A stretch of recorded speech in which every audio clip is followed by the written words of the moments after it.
चुनावी बिगुल बजने से पहले मैनपुरी में अपनी पहली जनसभा को संबोधित करने बीजेपी के प्रदेश अध्यक्ष स्वतंत्रदेव सिंह किसनी के एक निजी स्कूल में पहुंचे। यहां पहुंचने के बाद उनका जोरदार तरीके से बीजेपी कार्यकर्ताओं ने स्वागत किया, जिसके बाद मंच पर उन्होंने अपना भाषण दिया। उन्होंने योगी और मोदी को जिताने की अपील जनता से की। वहीं उन्होंने ये भी कहा कि इस देश में क्या जिन्ना चलेगा? क्या मोदी के प्रधानमंत्री बनने के बाद हिंदुस्तान का मुसलमान क्या हिंदू से लड़ेगा और क्या इस देश का हिंदू मुसलमान से लड़ेगा? नहीं, मोदी और योगी के शासन में मुसलमान ना हिंदू से लड़ेगा और ना हिंदू मुसलमान से लड़ेगा। दोनों हिंदू और मुसलमान मिलकर गरीबी से लड़ेंगे। जिसके बाद उन्होंने प्रेस वार्ता की। इस दौरान उन्होंने एक बार फिर से कृषि कानून को किसानों के लिए हितकारी और लाभकारी बताया। उन्होंने कहा कि हमने समझाने की बहुत कोशिश की, लेकिन वो नहीं समझ पाए। अब ये देश तो चलाना है ना, ये देश और समाज मेरा है। परिवार में जैसे बड़ा भाई है वो घर का मालिक है। अब अगर छोटा बेटा जिद पकड़ रहा है तो एक कदम आगे या एक कदम पीछे चलना ही पड़ता है। वहीं इस जनसभा में पहुंचे किसनी विधानसभा के संभावित बीजेपी प्रत्याशी डॉक्टर विपिन कठेरिया ने कहा कि इस बार किसनी विधानसभा का इतिहास बदलेगा और इस बार बीजेपी अपनी जीत इस सीट पर दर्ज करेगी।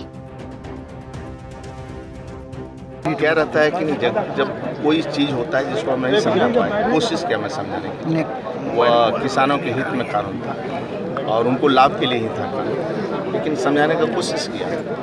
आपको नहीं समझ पाए तो देश चलाना है। अब आके एक मिनट, देश से समाज मेरा है, परिवार का मुख्य। जैसे परिवार में एक भाई बड़ा है, मालिक है घर का।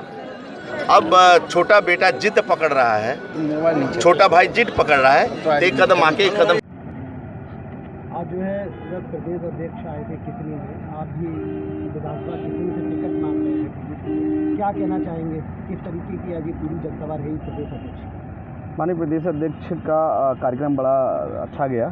आप सभी बंधुओं ने देखा भी है कि किसनी विधानसभा में एक अजीब सा जोश इस समय महसूस हो रहा है क्योंकि परिवर्तन की लहर एक शुरू होने वाली है किसनी विधानसभा में। मुझे आशा है कि 2022 में यहाँ परिवर्तन होगा और यहाँ की आवाम को एक स्वच्छ वातावरण मिलेगा। जो उनके लिए नेतृत्व करने वाला विधायक होगा वो उनके घर के विकास को पूर्ण करेगा। ये जो सीट जो है समाजवादी पार्टी की परंपरागत सीट है, हालांकि इस सीट पर जो है आज तक बीजेपी का कैंडिडेट नहीं। जो आप जो है यहाँ के जो नागरिक हैं उनको कैसे लुभाएंगे बीजेपी के कैंडिडेट के लिए? परंपरागत तो आप कह सकते हैं, मुझे नहीं लग रहा कि परंपरागत सीट है। एक्चुअली में सीट का जो बंटवारा है यहाँ चीज़ें अभी ऐसी नहीं हो पा रही हैं। सीट एक्चुअली में जो टिकट का है भारतीय जनता पार्टी द्वारा अब की बार अगर सही डिसीजन लेके टिकट दिया गया है तो निसंदेह और निश्चित मुझे पूर्ण विश्वास है भारतीय जनता पार्टी की सीट निकलेगी। और एक परंपरा जो आपने कहा कि परंपरागत सीट है वो इतिहास को तोड़ के नया इतिहास रचेगी किसनी विधानसभा इस सीट पर। मैनपुरी से दस्तक टाइम्स के लिए संजय शर्मा की रिपोर्ट। ताजा तरीन खबरों के लिए सब्सक्राइब करना ना भूलें दस्तक टाइम्स। बेल आइकन दबाकर पाएं देश विदेश की लेटेस्ट खबरों की नोटिफिकेशन।